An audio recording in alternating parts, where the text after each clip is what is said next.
Hello and welcome back to my channel, Read Good, Draw Bad, where we love to read really good and draw really bad. Ask yourself, have you ever wanted to just reinvent yourself? And you thought, you know what? I'm a rich, white socialite. I know, I'll go to North Africa. I need to go to a remote location and Instagram Live what I'm doing and tell people how cool and interesting I am. Not because I'm cool and interesting, but simply because I'm in a place that's way more interesting than I am. Totally Christopher Columbus vibes, where we just happen to find all these amazing secret cultures that have never been explored before. But deep down, you experience what we know as a deep and crippling anxiety. You dig deeper into the travel vibe in hopes that it might fulfill you, even though you have everything you could ever want. This resonates with you on any level, then perhaps you might understand some of the characters in today's novel, The Sheltering Sky by Paul Bowles. Just in case you don't know, I'm doing a reading challenge this year where I'm trying to read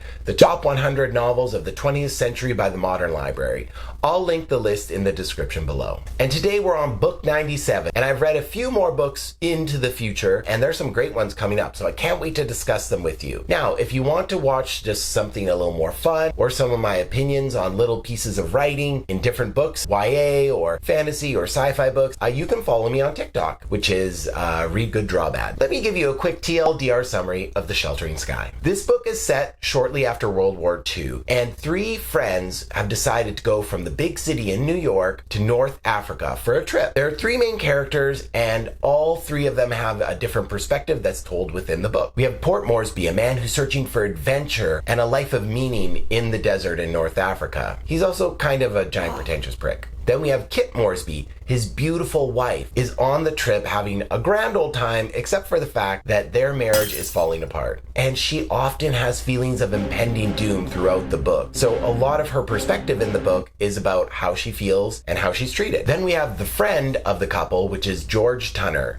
Tunner is the Wild West cowboy of Port's friends. He represents sort of an American ideal of a hero and a sleazebag in the story. He spends most of his time chasing after Kit because he knows the marriage between Port and Kit is falling apart, and so he's constantly trying to get into bed with Kit the entire novel. There are two other characters that I think are central to the plot. There's Eric Lyle, who tries to constantly convince the main characters to hang out with him, even though nobody likes him. And there's Mrs. Lyle, who's constantly trying to make sexual advances on both Port and Tunner. As you can imagine, neither of them are interested in a relationship with a British cougar. Now, this mother and son duo is possibly some of the most odious characters I've ever met in fiction. They really remind me of the innkeepers from Les Miserables, if you've ever read it or seen the play. I think they're called the Thénardiers?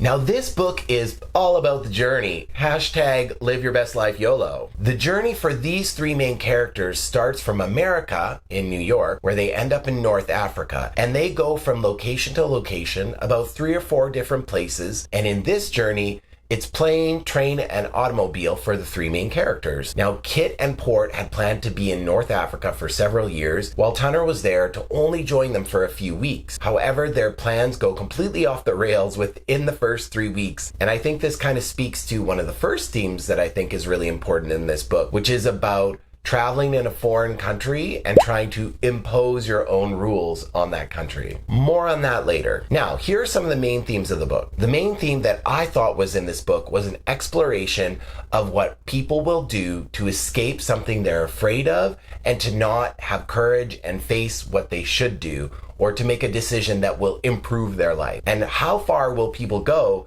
to run away from a decision that they should make? And you could take this to talk a little more about existentialism, which is a type of philosophy that talks about the freedom of choice and that humans are burdened to be free, and it's this responsibility we carry to make good, free choices of our own will. In this particular book, sometimes the characters do something they're not supposed to do, which is hand over their free will to other people and hope that things turn out for the best. And in many of the cases where the characters decide that they're too afraid or they're too anxious, they give other people the choice of what should happen. And in most of those circumstances, bad things happen. So this book is almost a moral tale of Don't let fear and anxiety stand in the way of the choices you need to make to live a good life. Or at least that's what I got out of it. You could also just take away that this book is sad and depressing. That's entirely possible as well. That's definitely a take on it. Here's a revealing quote of Kit's inner feelings and psyche that I think fits very well within this main theme of anxiety and dread. And for so long, there had been no love, no possibility of it, but in spite of her willingness to become whatever he wanted her to become,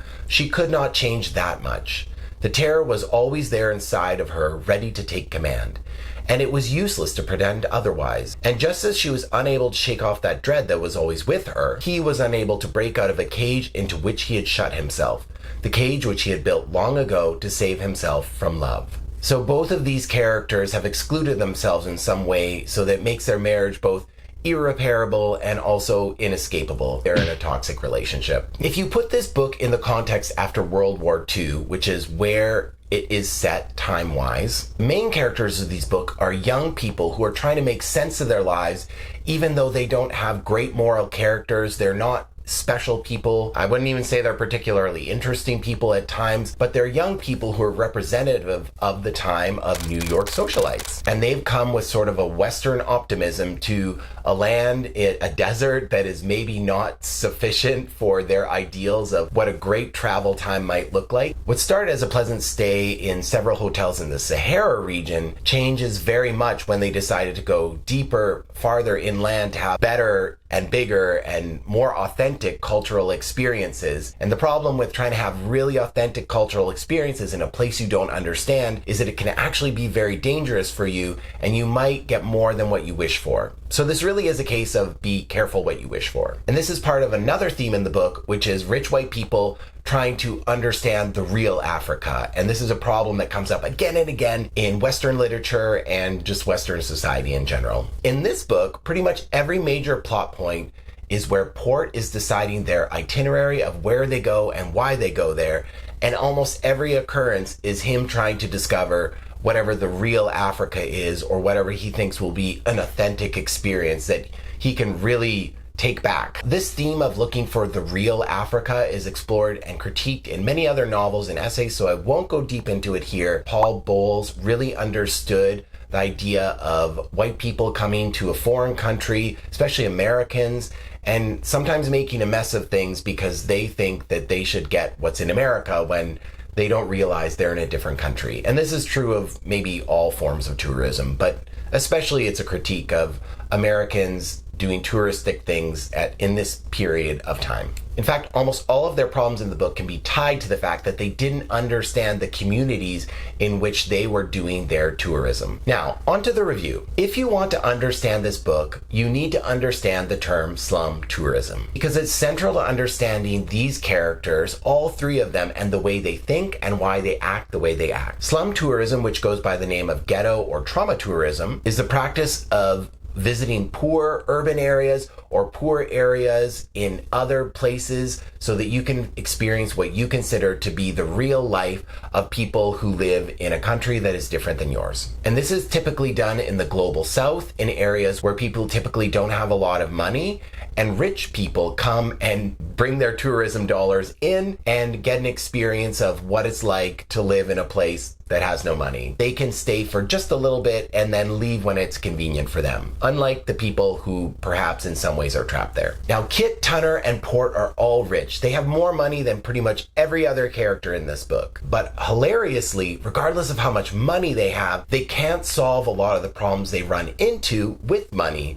A lot of their problems are both cultural and systemic. You can't get a better hotel or better food if there's no better food to go around in the area you're in, because you decided to get the authentic experience you said you wanted, you were going to go to one of the poorest areas in the country you're visiting, which they happen to do a few times. And they will always be outsiders in this community because they have no desire to integrate in this community. They just want to sample it and move on and go back to their big life as socialites in New York. As far as I can tell, these young people in this book are traveling throughout North Africa for the same reason that social media influencers go into a sunflower field. They're there to ruin it and look good at the same time. And if you think of these people as social media influencers, this book starts to have a lot more modern sense to me, because social media influencers are all about looking good to certain kinds of people and certain kinds of environments and in front of a camera, but behind the scenes, they're mostly falling apart. And you can tell this by the numerous confessions, I'm so sorry letters, and actually our relationship wasn't so good off camera. And the three of these people on surface should all be able to not only get along, but really enjoy their time while they're traveling around. However, the book doesn't go that way, and that's because the moral character of these three main characters is really low, and you can't really count on them to do anything good for either themselves or other people throughout the entire book. And that is really sad. When reviewing this book, it's hard to say whether this book is a good book or a bad book. And I'm not saying that because Paul Bowles is a bad writer. In fact, I think he's an excellent writer. However, the ideas in this book are very antiquated and out of date and don't really fit in our modern language of how we talk about different communities, different kinds of tourism. When you look at some of the language in this book and when it was written, it doesn't quite fit in with how things are now. I also don't mean that I think that Paul Bowles misunderstood how to write about this subject. In fact, I think he understood